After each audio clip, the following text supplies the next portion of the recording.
I'm milking the Zanzibar cows, and with Billy too.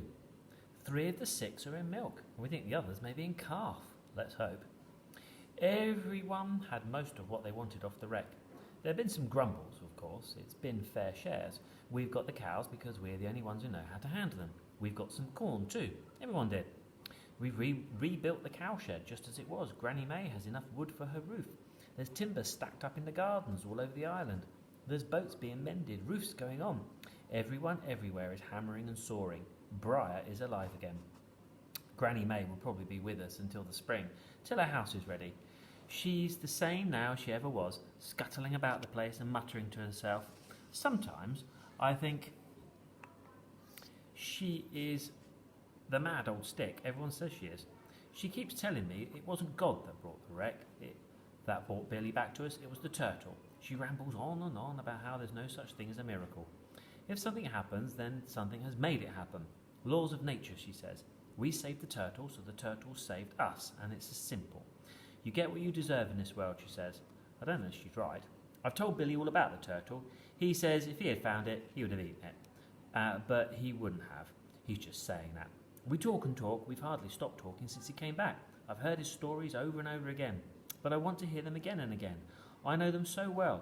It is as if I've been with him all the time he's been away, as if I've been to America and Africa, as if I've seen for myself the great cities, the deserts that go on forever, the icebergs in the mountains that reach up and touch the sky. The crew at the Zanzibar left from the quay this morning. We were there to wave them off. Everybody hugged. They were so happy to be alive and so grateful to us for saving them. Since he's been back, Billy hasn't had a cross word with father. And mother is my mother again.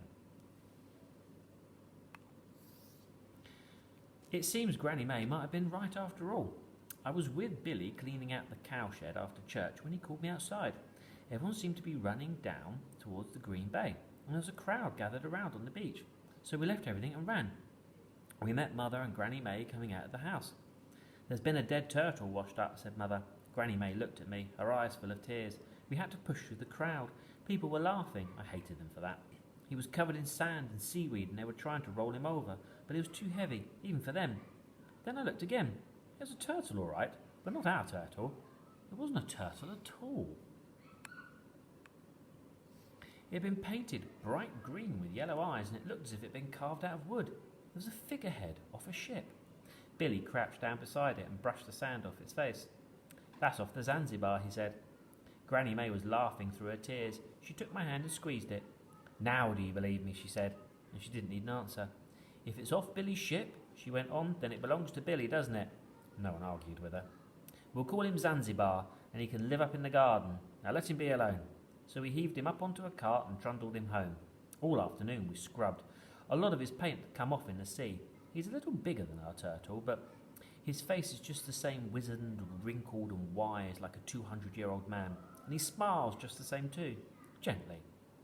I'm looking out of my window as I write this. He looks as if he's going to eat the grass. He won't, of course. He'll only eat jellyfish. Zanzibar is a good name for him. The right name, I think. On the last page, she has written in ink, in the wobbly handwriting of an old lady. P.S. One last thing.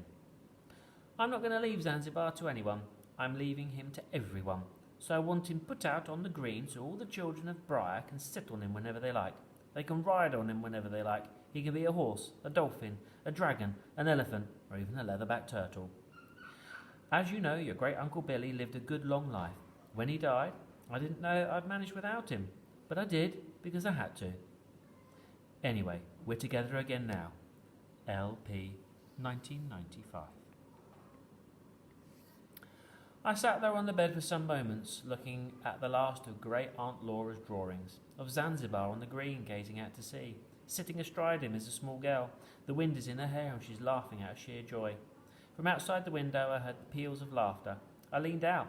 There must have been 6 little nieces and nephews down there in the garden, all clambering over Zanzibar. The smallest of them, Catherine it was, my youngest niece, was offering Zanzibar some grass and stroking his head between his eyes. Come on, Marzipan, she was saying. You'll like it. He won't like it, I called down. He only eats jellyfish.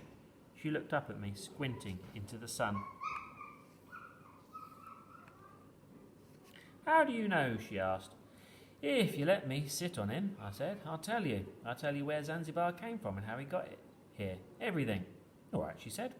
So, sitting on Zanzibar in the evening sun, I read them Great Aunt Laura's diary from beginning to end. By the time I had finished, the entire family was gathered round Zanzibar and listening. I closed the book. That's it, I said. No one spoke for some time. It was Catherine's idea that we should move Zanzibar right away. So we fetched Great Aunt Laura's rickety cart from out her shed, loaded up Zanzibar and hauled him along the rutty track to the green. I knew from the last drawing in the diary exactly where she wanted him put, and that's where we left him, gazing out to sea. When I looked back, there were gulls circling above him. Some had landed on his back, one on his head. Catherine was running at them, waving her hands and shouting, "Shoo!" she cried, "Shoo!" And they flew off, protesting. Catherine caught us up. "Anyway, it doesn't matter, does she?" she said. "They can't eat him, can they? Marzipan's made of wood, isn't he?" "Zanzibar," I said. "He's called Zanzibar." "Yeah, that's what I said," she replied, and skipped off with the others.